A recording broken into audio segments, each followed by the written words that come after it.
Welcome to Luca and Miguel. Enjoy the video.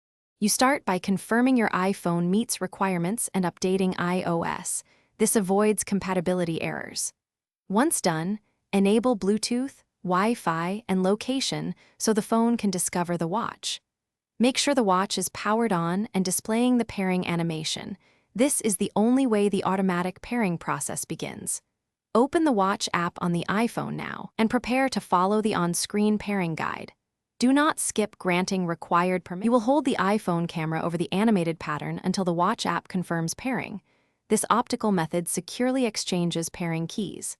Next, decide between restoring a backup for settings and apps or setting up as new. Restoring saves time, while new ensures a clean slate. Make sure you sign into your Apple ID so data syncs, then enable Siri, Health, Apple Pay, and set a passcode. These steps let the watch access accounts, encrypted health data, and enable secure payments. You finish by letting the iPhone and watch sync apps and settings.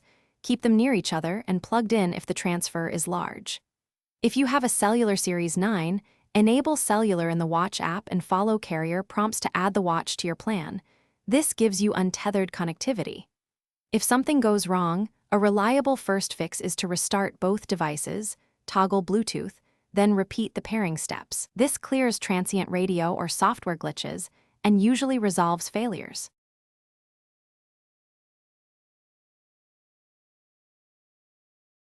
Thanks for watching and please subscribe. It's the best investment you'll ever make.